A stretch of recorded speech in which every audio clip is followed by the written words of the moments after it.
Alright, I'm going to try something different. Kind of, sort of. So, I've been showing a lot of meat cooking on Twitter and Facebook lately.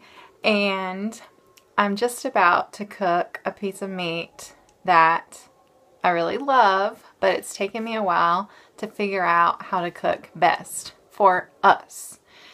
And it is a brisket.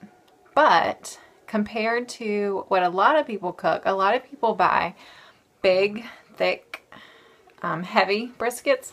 But the briskets that we get cut from our own steers that we have processed are more in the 3-pound range. And that's what I have here. It's my little brisket.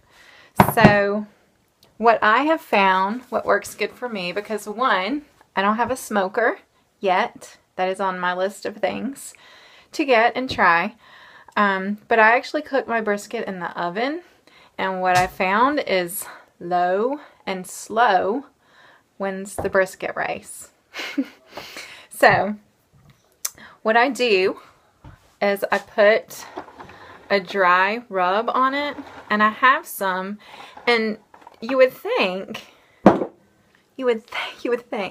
think I would have lifted the thing up instead of having to like squat to get in front of it. But anyway, you would think if I was going to do a little video that I would already have my seasoning out ready to go, because that's what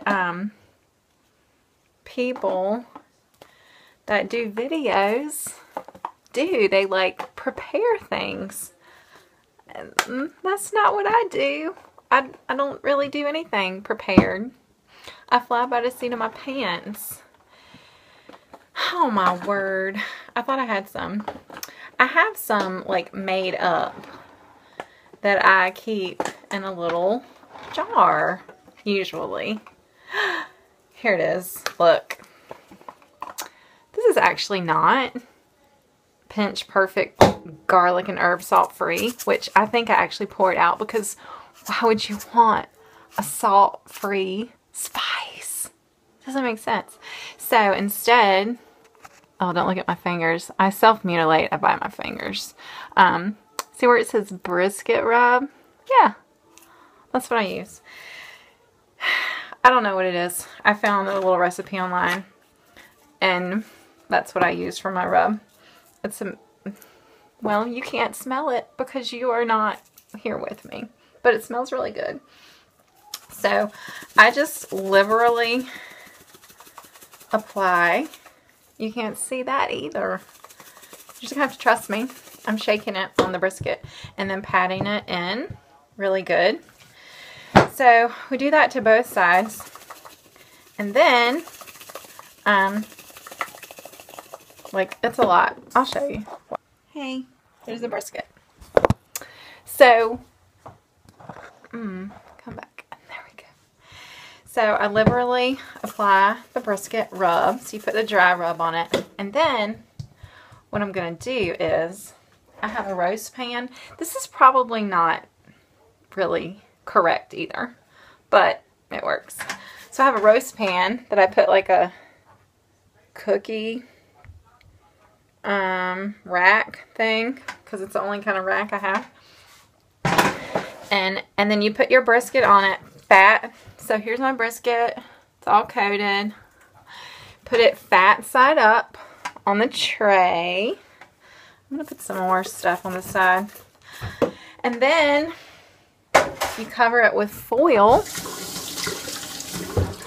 And you put it in a 250-degree oven, and you cook it for about an hour and a half per pound. Okay? So for this one, because it's a little less than 3 pounds, it's only going to be about 3 hours. So it'll be ready by 6:30 or so.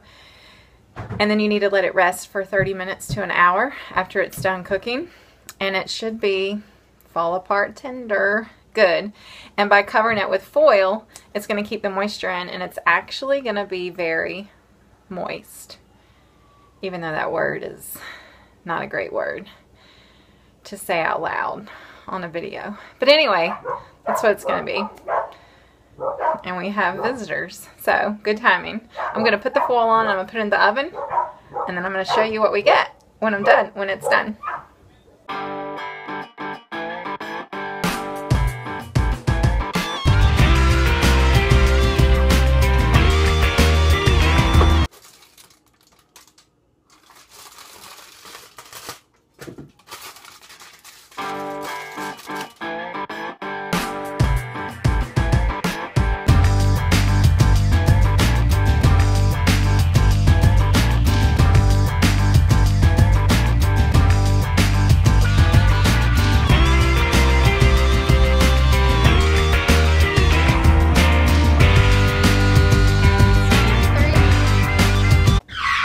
Okay, hold the phone a sec.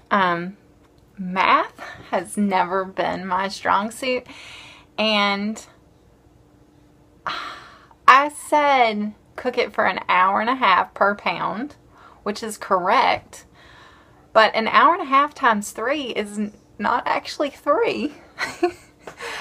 I think that would actually be like 4.5. So supper time just got moved back quite a bit. And it looks like I'll see you in about 4.5 hours. Alright, happy doing whatever you're doing. Luckily, I'll be able to fast forward this.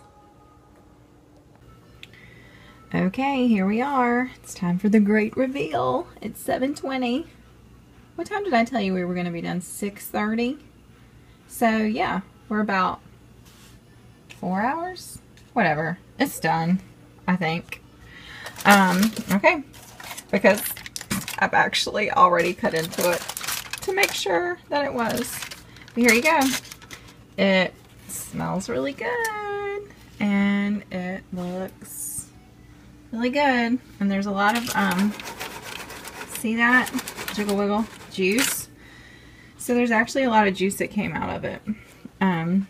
More than I thought it would be. So it's actually really tender and juicy, and yeah, I'll just use the word juicy.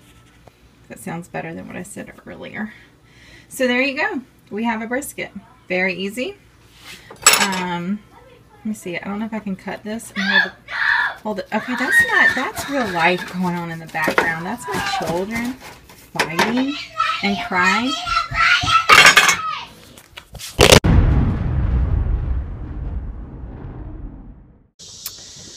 Okay, so I got interrupted by children, screaming and fighting children, because that happens around here a lot.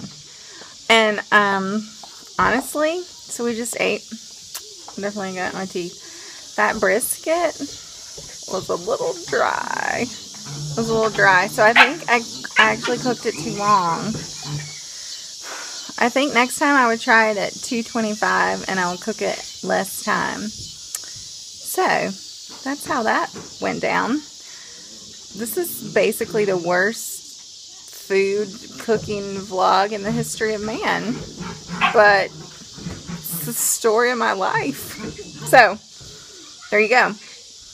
Live and learn from Murdy about how not to cook a brisket.